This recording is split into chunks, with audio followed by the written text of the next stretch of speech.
Sehatra ny finoana indray kosa na dia tsy ao anatin'ny fankalazana ny jobily na fankalazana tsotra aza dia misy hatrany ny asa fanavaozana tanterahana eo anivon'ny FJKM Tsapandrano Fiderana amin'izao fotoana izao, asa izay azo ambara fa mandroso tokoa.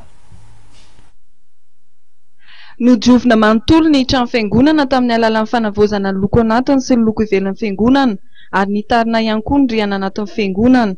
Efa vita tanteraka izany fanavaozana foto-drafitr'asan'ny fiangonana izany amin'izao fotoana izao. Fa ankoatra ny fanatsarana dia tsy latsa-danja ihany koa ny lafiny ara-panao amin'ity fiangonana ity, ka ny alahady 2 septambra izao dia ivoaka ny rindrina efatry ny fiangonana ireo kristiana ao an-toerana ka dia hanatanteraka fitoam-pivavahana ankalamanjana. Ka ao amin'ny kianja maitso fikria Ankadikely no hanatanterahana izany. Ka ny tetiandrontsika ato amin'ny FJKM Tsapandrano Fiderana moa izany dia ho tanterahana amin'ny alahady 2 volana septambra amin'ity volana ity. Ilay fanompoam-pivavahana fanaontsika hatramin'izay dia ilay fanompoam-pivavahana ankalamanjana, ka amin'ity indray mandeha ity izy dia ho tanterahana eny amin'ny fikria lafy eo amin'ny sehatra maitso, ary amin'ny fotoana io izany no andray izany ny fanompoam-pivavahana tanterahana fa tsisy aty am-piangonana tahaka mahazatra antsika. Ny foto-kevitra moa dia ny hoe mba miala ao amin'ny rindrina efatra mahazatra fa mba asiana andro anankiray ankalazana Andriamanitra any amin'ny voariny, eny amin'ny voariny manontolo araka ny fahitantsika amin'ny mpanasalama izany.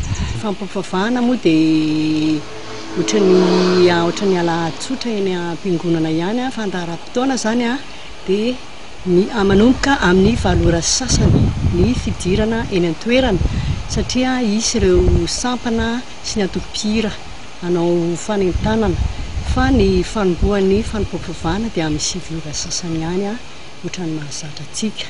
Dia izay indray izany no hanentanantsika hoe aza diny izany fotoanantsika eo amin'ny 20 volana septambra. Ny fanompoam-pivavahana dia atao any sehatra maitso ny fikria fa tsy aty am-piangonana, ka dia tsisy akory aty am-piangonana izany.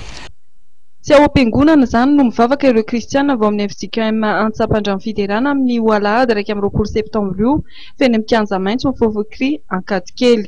Ny zanakam-pelezana sy ny olona rehetra ampamarana ny fampalalam-baovao tompoko lasa tompoko vavy dia tsara hatrany mampafantatra antsika fa aorianan'izao fampalalam-baovao izao isy ny fandarana mahenika hitondrany sampana fampalalam-baovao anao ireo sehatra samihafa misy eto amin'ny firenena amin'ny farany ihany koa ny fampalalam-baovao antsika dia isaorany ianao nanaraka izany hatramin'ny farany. Mirary ianao fa anao farany herinandro sambatra miaraka amin'ny fahitalavitra Maty TV ho manaraka indray. Velomary tompoko.